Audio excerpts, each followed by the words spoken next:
Muy buenas tardes, mi nombre es David Gallardo y bienvenidos a un nuevo programa de Dossier Venezuela. Hoy vamos a estar conversando con Parcival de Sola. Él es un director ejecutivo de la Fundación Andrés Bello, eh, que es una entidad independiente dedicada al análisis e investigación de las relaciones entre China y América Latina. Y como nuestro programa nos interesa mucho en los temas de Venezuela, hoy vamos a estar conversando sobre todos estos acuerdos, negociaciones que tiene China y Venezuela. Así que quiero darle una bienvenida al señor Parsifal, que tenga buenos días, buenas tardes, perdón. ¿Cómo le va? Muchas gracias, David. Gracias por la invitación y el interés. Bueno, mire, mi primera pregunta para usted, yo creo que habla mucho de la transición entre el chavismo y el madurismo. Al momento en el que falleció Hugo Chávez, ya había una deuda pendiente con China y ya representaba varios retrasos en pagos en petróleo y en hierro.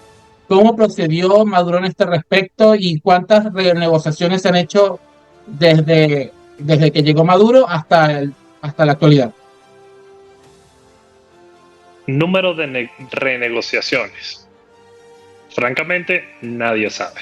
Esto ha sido manejado de forma eh, muy secreta, tras bambalinas, desde su comienzo, desde Hugo Chávez, pero continuado y en realidad exacerbado durante el periodo de Maduro, de los últimos 10, 11 años. De que se han dado renegociaciones, no cabe la menor duda, múltiples probablemente, pero cuáles han sido los términos de dichas renegociaciones, únicamente lo sabe un grupo muy cercano de personas quienes han sido los encargados por Maduro de llevar a cabo dichas negociaciones. Entonces, incluso dentro del mismo chavismo, dentro del gobierno de Maduro, eh, son pocas las personas que están al tanto de no solamente de las renegociaciones, sino también de cuál es el saldo pendiente a la fecha. Perfecto.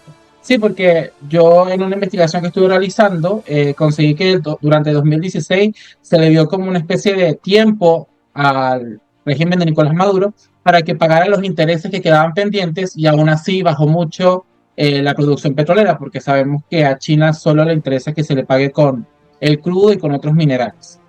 Correcto, eso fue un periodo de 2 años de gracia, donde únicamente se pagaron los intereses, que sirvieron un poco de oxígeno, de alivio para la crisis venezolana, pero fue eso, fue una curita, fue un remache, eso no solucionó de ninguna manera los problemas de fondo. Perfecto.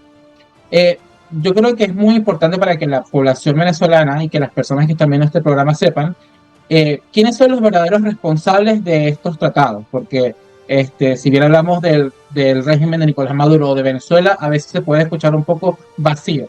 Si nos pueden mencionar bajo sus estudios y investigaciones, cuáles son los entes, las figuras o eh, las instituciones que están a cargo de esta deuda y cómo esto ha afectado la situación actual de los venezolanos.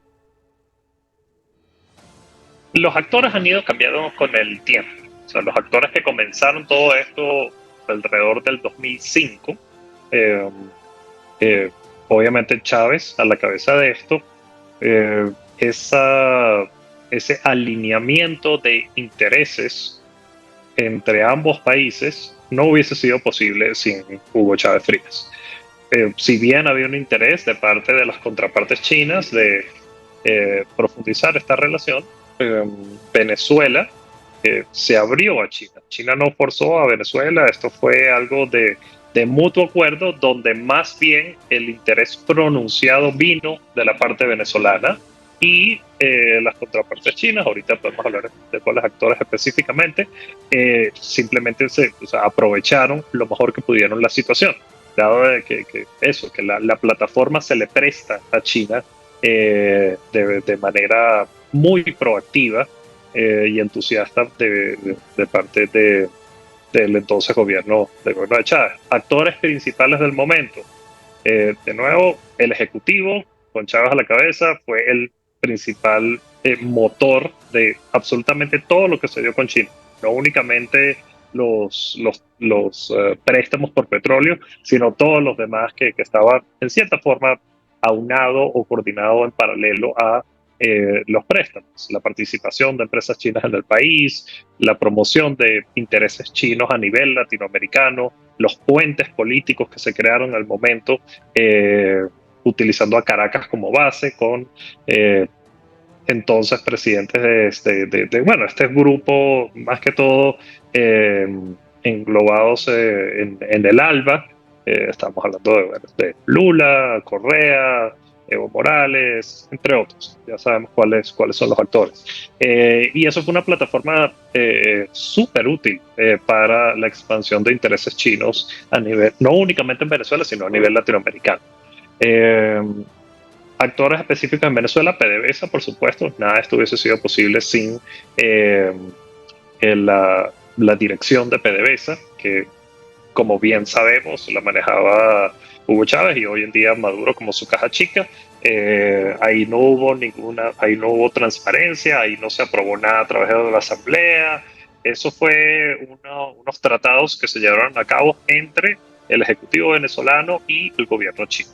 Es decir, todos los mecanismos de supervisión fueron dejados a un lado, nunca fueron tomados en cuenta, razón por la cual incluso eh, las mismas empresas chinas, la banca china salió francamente muy mal parada porque no había ningún tipo de mecanismo de seguimiento. Y esto es precisamente lo que lleva a una fractura entre los dos gobiernos, un empeoramiento de la relación que comienza incluso con Hugo Chávez en el poder, sobre todo en esos últimos 2 años, donde muchos de los fondos chinos venezolanos, muchos de los fondos conjuntos China-Venezuela fueron utilizados para todo menos para los proyectos que fueron designados en un principio.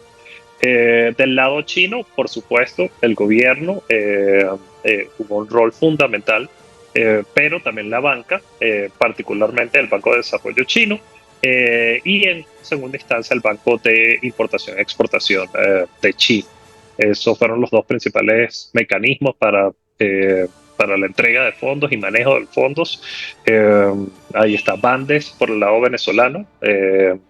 Y es esta triangulación en nivel de toma de decisión, es el ejecutivo, y a nivel de implementación estamos hablando de las bancas coordinadas entre la banca estatal china y la banca estatal venezolana, y en materia de implementación sería más que todo PDVSA. Sí, me gusta mucho que tomé esa dirección al momento de esta pregunta, porque yo incluso también en mi investigación, y me llamó mucho la atención que en el momento que empezaron estos tratados estaba Maneira, si no me equivoco, como embajadora de Venezuela en China, y estaba Betancourt en el Bandés, si no me equivoco. Y ya desde el principio, China empezó a quejarse con la informalidad que tenía el gobierno venezolano, con el incumplimiento de algunos pagos. Y a mí me sorprende mucho esto porque no estamos hablando de 2 años o 5 años, estamos hablando ya casi 15 años o más de estos tratados.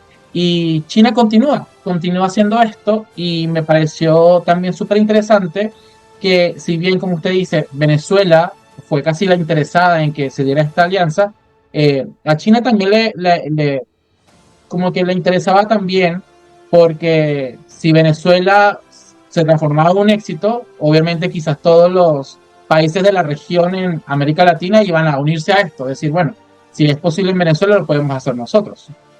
Claro, claro, esa fue la idea, ese fue el proyecto que se vende de lado y lado, de parte y parte, pero lo que dices respecto a utilizar a Venezuela como este gran ejemplo de cooperación entre China y un país en Latinoamérica para vender la idea de cooperación con China en múltiples ámbitos, es totalmente cierto. O sea, eso fue el gran atractivo, y bueno, ya sabemos cómo terminó. Terminó todo lo contrario. Precisamente por eso es que se distancian los chinos de Venezuela, porque, y bueno que mencionas a Maneiro, no recuerdo cuántos años estuvo Maneiro como embajadora, pero fueron muchos. O sea, yo en múltiples ocasiones me tocó interactuar con la embajada Yo vivía en China para aquel entonces, y los reclamos de parte de China a través, porque eso es una forma muy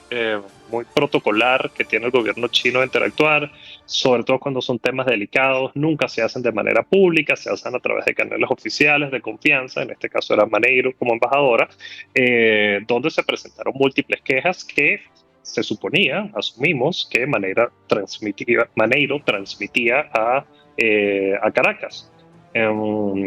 Y lo cierto es que incluso, o sea, después de que sale Maneiro, que entran los Serpa, bueno, la familia Serpa, porque esto no fue únicamente el embajador Serpa, sino ahí se metió a toda la familia. Ahí habían sobrinos, ahí habían tíos, ahí había Maneiro, por más problemas que existían en aquel momento, era mucho más formal en el trato con sus contrapartes chinas. Una vez entra Serpa a la embajada, ya se empieza a trabajar de manera muy personalizada. Ya era un grupo de personas que servían de puerta de acceso a China, y eso obviamente empeoró muchísimo la relación por el tráfico de influencia que se estaba dando a través de la embajada, de allegados a la familia Serpa para tener acceso a altos diplomáticos chinos, tener acceso a la banca, tener acceso a las compañías, y eso más bien exacerbó los problemas ya existentes de los últimos años de Maneiro y de Hugo Chávez. Entiendo. Sí, porque una de las grandes problemáticas de esta alianza, más allá de cualquier corriente ideológica, es que hubo un completo silencio sobre los contratos, un silencio sobre las cláusulas, un silencio sobre los pagos, de los montos, de cómo iban dirigidos, a dónde iban a ser dirigidos, y esto es lo que hace que es imposible saber cuánto se debe, cuánto se ha pagado, cuánto daño realmente le han hecho a la industria, incluso petrolera. Eh, y yo me topé con un portal que se llama Vendata, que señala que entre 1999 hasta el 2019 se han firmado 486 tratados entre Venezuela y China, pero solo se tiene la información completa de los 62. Usted que ha estado en esta investigación y tiene a cargo una fundación que está enfocada en las relaciones con China, ¿usted ha logrado ver algo más de esos 62 contratos? Nosotros en un momento tuvimos acceso. Nosotros de por sí hicimos una investigación de larga data enfocada en los fondos conjuntos China-Venezuela. Hicimos análisis y tuvimos acceso a varios de los contratos que por motivos legales no se pudieron hacer públicos, donde se habla de los proyectos, del destino de los fondos. Sin embargo, esta información también, incluso en los contratos, estaba incompleta. Hacen alusión a muchos anexos, los cuales no formaron parte de la documentación que nosotros revisamos, donde se supone que en estos anexos estaban los proyectos específicos y los montos que iban a ser dedicados a cada uno de estos proyectos. La manera como funcionaba esto, de acuerdo a los contratos, es que existían una mesa de directores,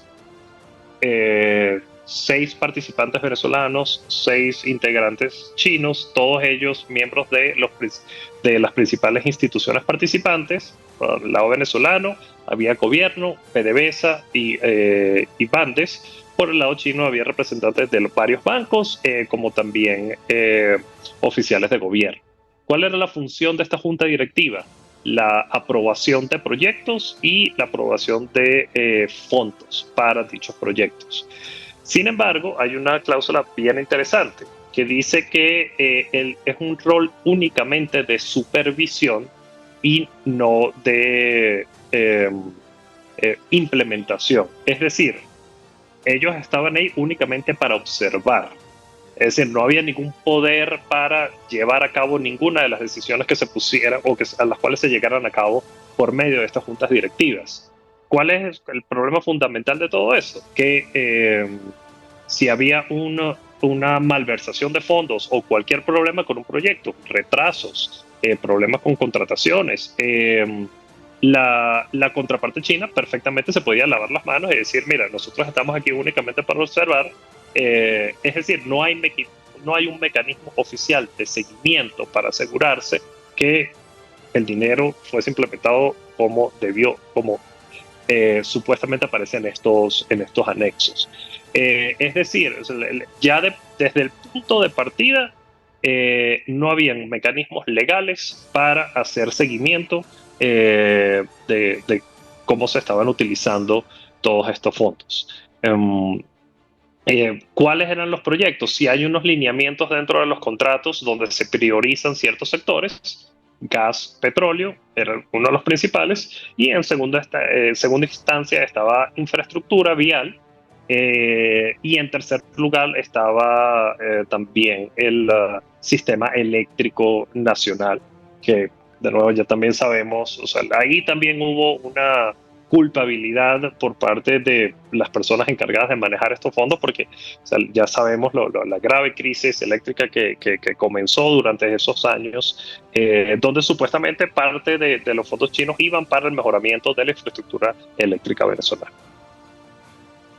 Sí, de hecho, con eso iba a mi siguiente pregunta, porque se supone que este préstamo, esta gran inversión, los chavistas tenían como esta percepción de que los dólares iban a caer por décadas y décadas y décadas con estos tratados, y no pasó así, porque empezaron a incumplir mucho los tiempos de pago, pero este dinero eh, iba dirigido a la parte eléctrica, a los hidrocarburos, iba a la agricultura, realmente a muchos sectores. Eh, Según su visión, ¿quién considera usted que son los responsables de tomar este dinero y de usarlo para motivos personales?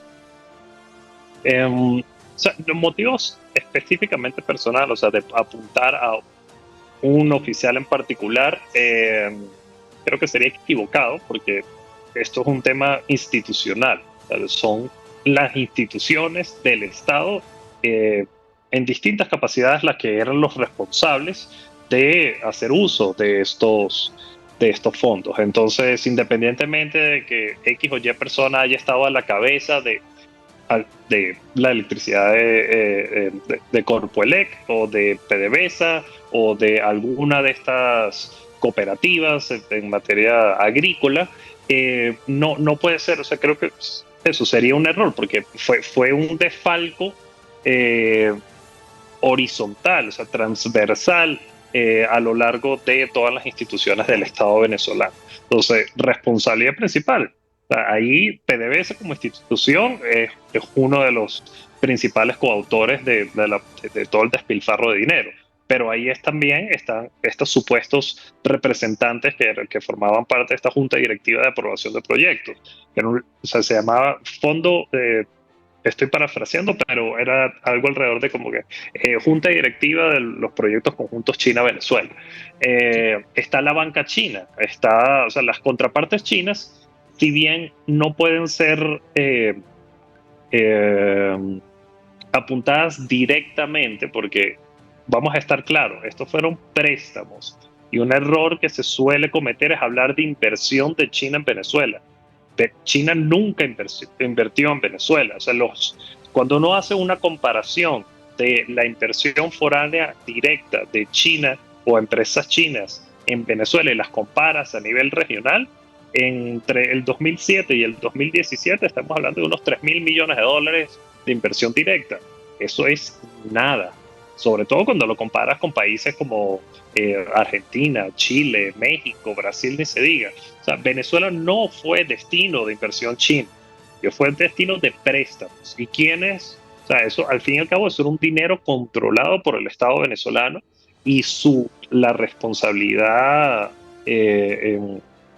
principal recae sobre las instituciones venezolanas. En segunda instancia, tampoco podemos totalmente desconectar a las contrapartes chinas de su responsabilidad de seguimiento.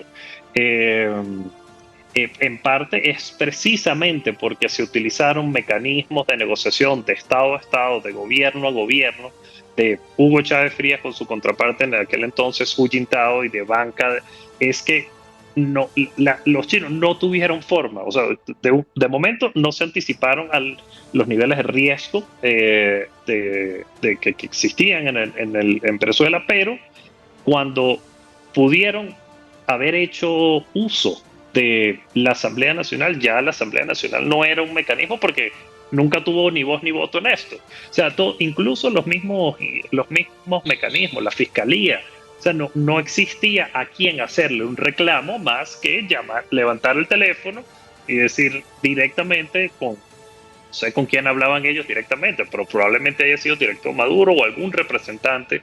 Tenemos información de viaje, de reclamos directos donde Diosdado Cabello fue básicamente citado a Beijing para presentar cuentas y de dar cara del descalabro del Fondo Chino de Venezuela. Es decir, precisamente por la oscuridad y falta de transparencia en la negociación de todos estos negocios es que China nunca tuvo ningún mecanismo para hacer una queja formal, más allá de hablar directamente con los tomadores de decisiones.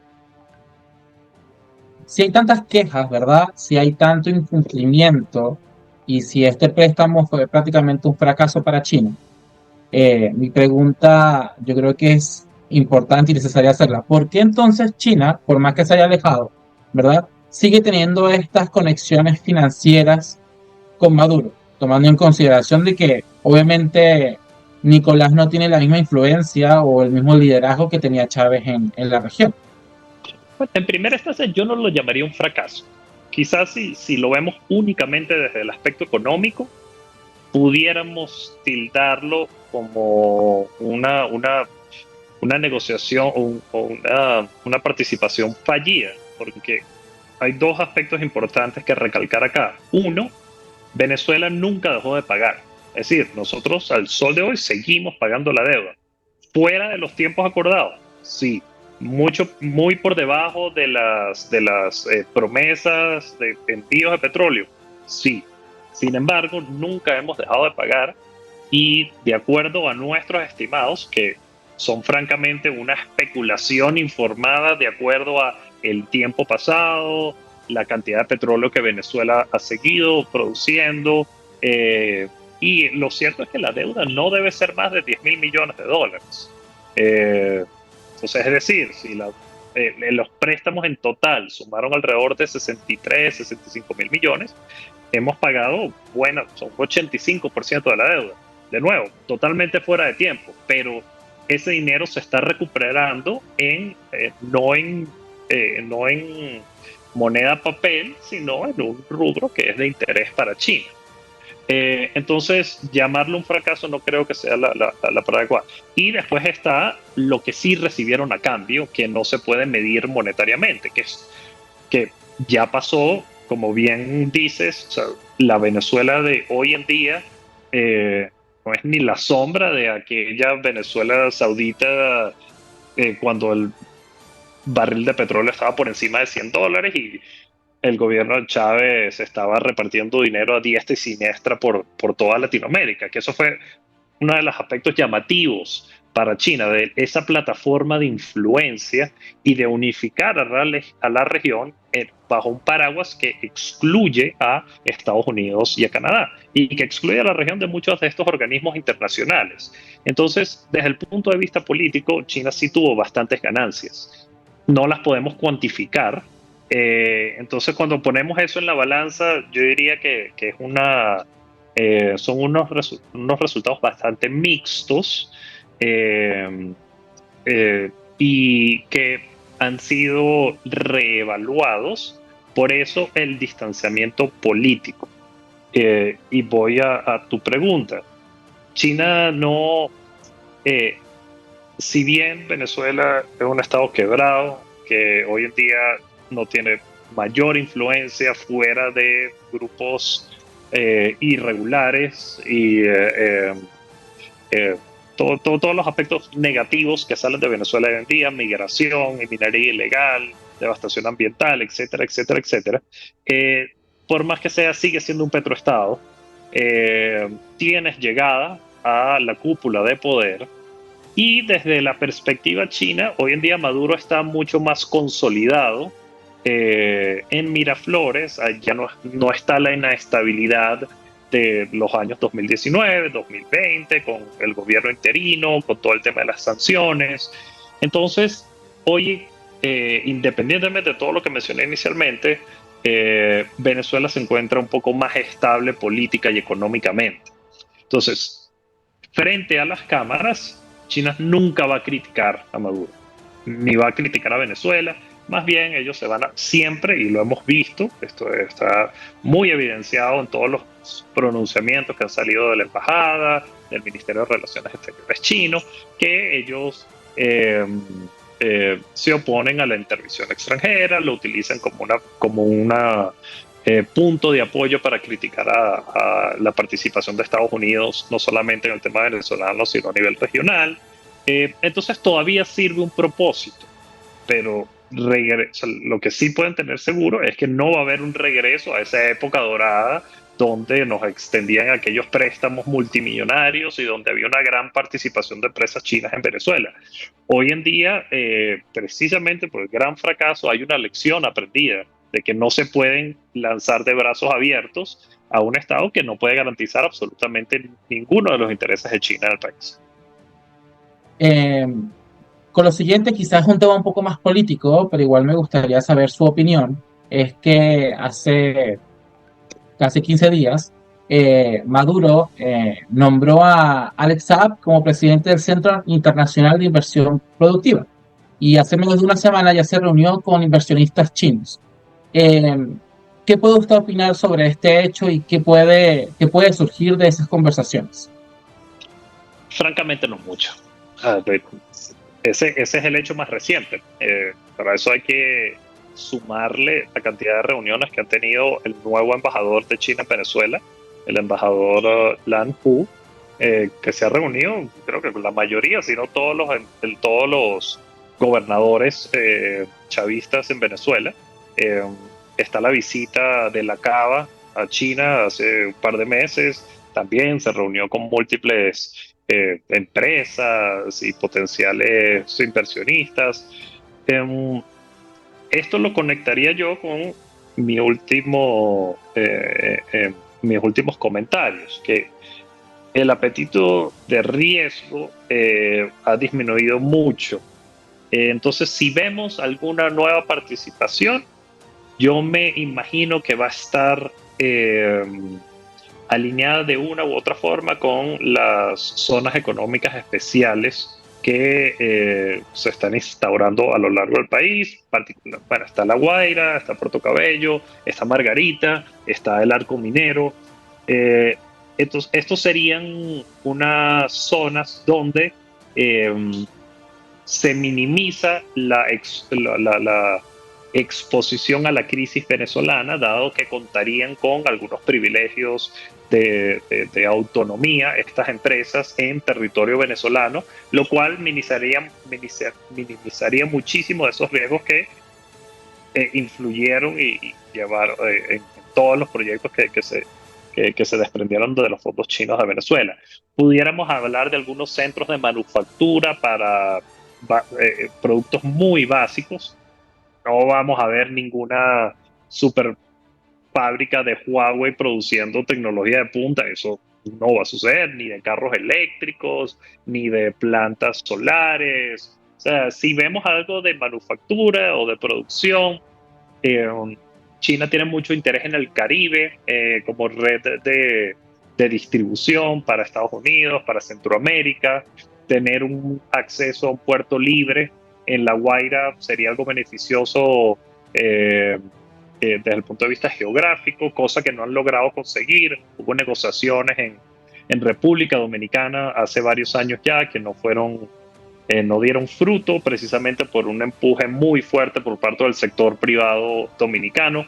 Entonces, en el caso venezolano, yo veo más, si vemos un repunte, de nuevo, no va a ser ni la sombra de lo que vimos en los últimos años y va a estar mucho más aislado de la situación política y económica venezolana.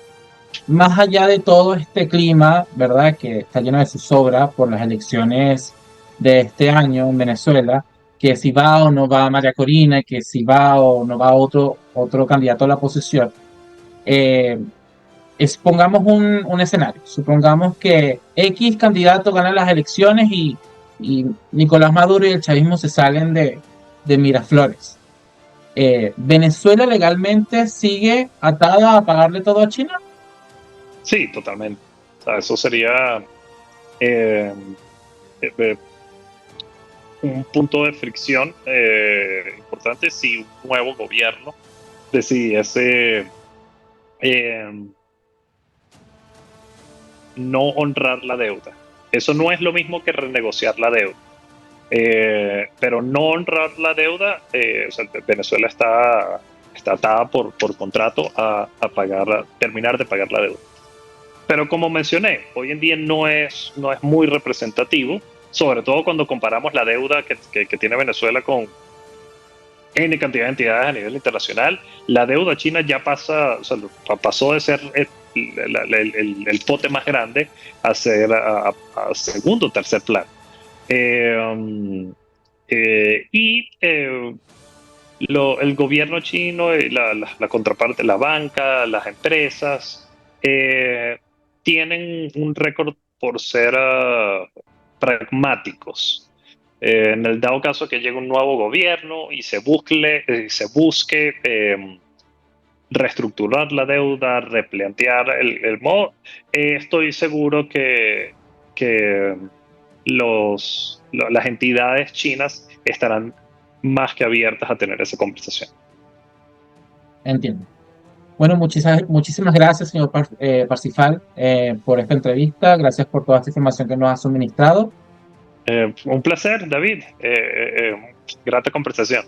Muchísimas gracias a todos por ver este programa y nos vemos en la próxima.